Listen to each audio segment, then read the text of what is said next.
Hey folks, I'm Jack Fossett, and today we are going to look at the brand new Fender Acoustasonic Player Telecaster. This is a more affordable version of their USA Acoustasonic guitar. It's a super versatile acoustic electric hybrid. So we're going to start off with some tone here, and then we're going to talk about it a bit, and then hear all the different things that this guitar can do. Please remember to like, share, and subscribe, and I hope you enjoy.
Plugs time. Follow me on Spotify, support me on Patreon for personal gear tips. Now let's talk this guitar. All right, so this is the brand new Fender Acoustasonic Player Telecaster. So this is made in Mexico as opposed to made in the USA.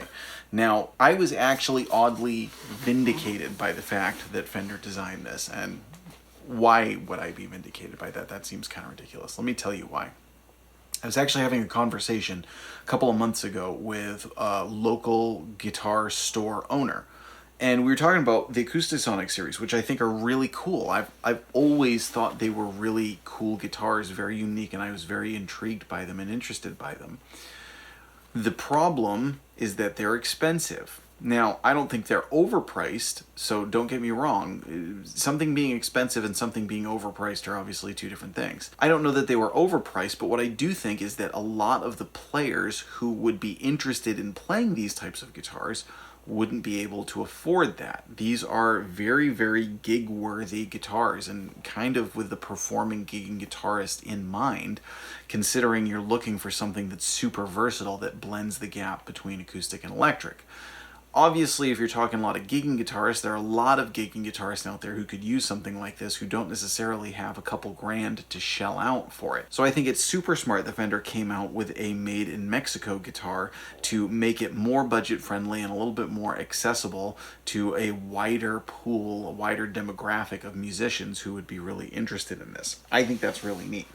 Now, this is not exactly like the USA brother. It is slightly stripped down. There's some pluses and negatives to that, which we'll talk about in a little bit. But first of all, let's talk about the features. So it has this really lightweight resonant body, which is really neat. It's got an active sound here. So you have a 9-volt cavity on the back. Now you have your volume knob, and then you have this voice knob, and there's a 3-way selector switch.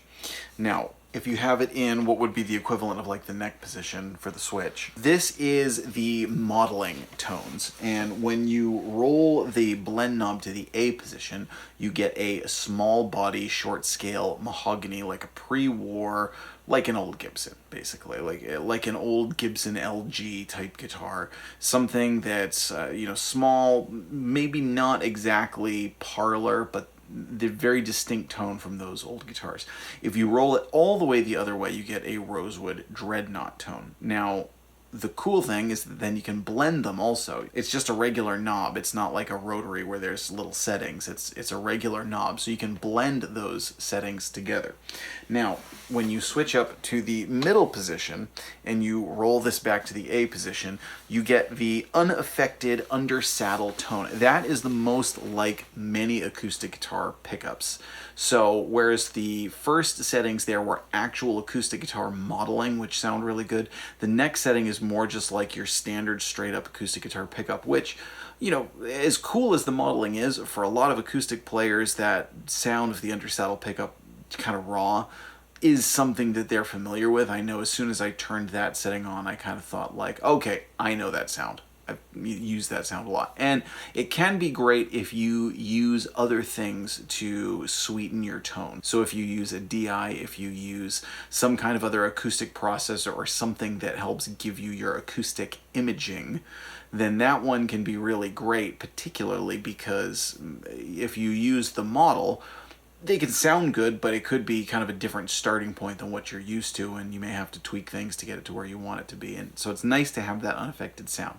Now, when you roll the knob then again fully up, it's called Lo-Fi Crunch. The first one's called Lo-Fi Clean for your basic undersaddle tone. The next one's called Lo-Fi Crunch, which gives it more of an aggressive tone, brighter, brasher, and the literature says kind of like simulating a double tracking acoustic and electric tone, and there is a lot kind of going on, and you can really add in some boost there.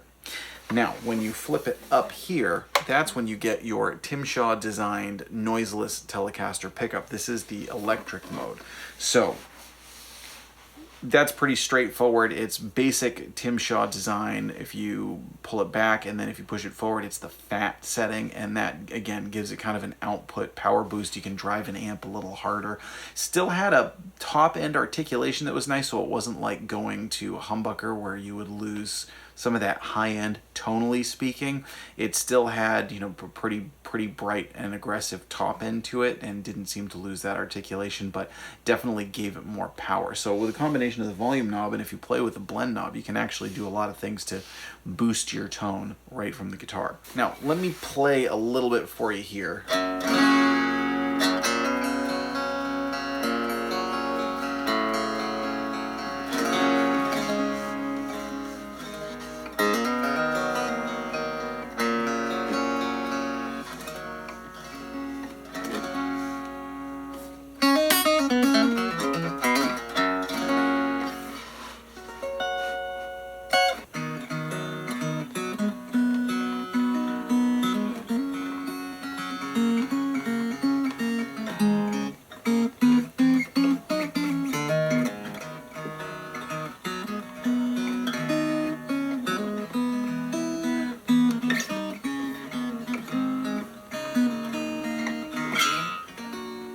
You can hear it sounds very nice sitting with it and just playing acoustically by yourself. It is very resonant. It's not, obviously not loud enough to perform with, but you can sit and jam and play at kind of a nice medium volume level between being loud enough to perform with, but you know, if you were sitting there in just kind of a small group of people and you were really strumming away on this and singing, they'd hear your guitar. You certainly wouldn't be like sitting there with a dreadnought, but they would hear your guitar. Before we talk a little bit about kind of what I think and what are some of the best ways you can use this guitar and what are the ways you can get the most out of this guitar, let's hear them in action. So we're going to play back and forth, and we're going to start on the modeling and then go up to the middle to the under saddle unaffected tones, and then play the electric tones. For the acoustic guitar tonal portion, I'm playing into the Fender SFX2 acoustic guitar amplifier. When I switch up to the electric pickup, I'm playing into the Fender 68 Vibro Champ.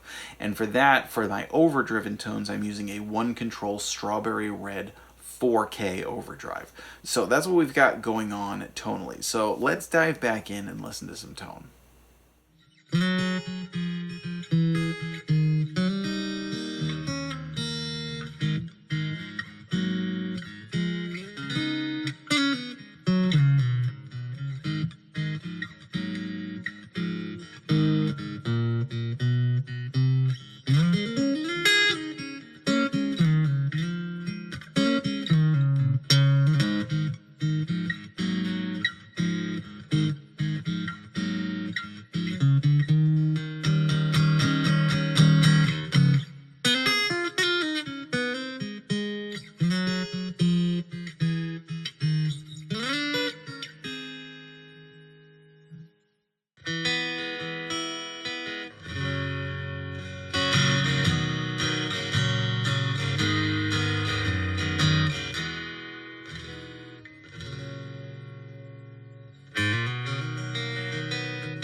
Here's where I want to talk about a couple of things that I think are very beneficial as far as how to get the most out of this guitar. One of the things that you want to do if you want to get the most out of it is to treat the two different modes as they are what they are. Respect the modes for what they are. Okay, what am I even talking about when I say that? Okay, so what I mean is when you are plugged into the acoustic mode, treat it like an acoustic guitar. When you're plugged into the electric mode, treat it like an electric guitar. Okay, Jack, what do you mean by that? Let's get to the point here. Okay, it seems kind of obvious and almost silly to say. Here's what I really mean. It's not going to be the best if you play the acoustic models into an electric amp. Does it sound bad? No.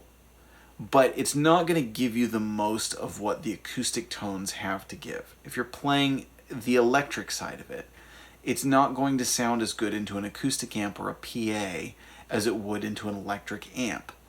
So if you're looking at a guitar like this, think about having some kind of a setup that accommodates for the variety of tones that you're going to use for it. Now, it's not nearly as big a deal as it would have been years ago because technology is so amazing now, and you could, have something like some kind of a digital workstation where you could have an acoustic preset and an electric preset that you can foot switch between, or something or other like that.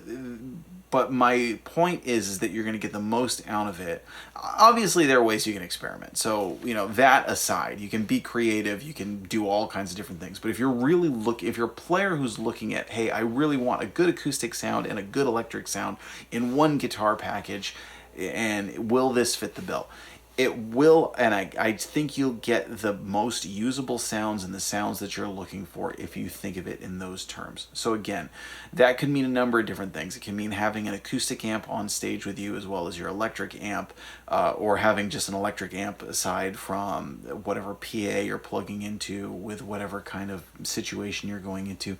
It could mean doing a workstation where you have presets for either, but when you plugged it into an electric amp, if you put it on the acoustic settings, it sounds kind of like an acoustic guitar plugging into an electric amp.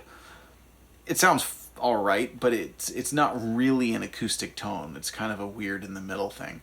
Likewise, if you're plugging into the acoustic amp with the electric pickup, it's not really an electric guitar tone. But they really nailed those tones if you kind of respected their differences. Great ways that you could record with it with the modeling. Great performance tools, especially if you're willing to expand your rig a little bit. And if you're hemming and hawing and going like, I need to get more stuff and I need to get more gear, stop and think about what you just said. You need to get more gear. So please let us know in the comments, what do you think of this guitar? Do you have or use one of the American Acoustasonics? Is this something that you are interested in? Is it something that you were hoping that they would make a more budget-friendly model? Please let us know in the comments. Thanks again to Fender for sponsoring this video. I'm Jack Fossett. Remember to like, share, and subscribe, and we'll see you next time.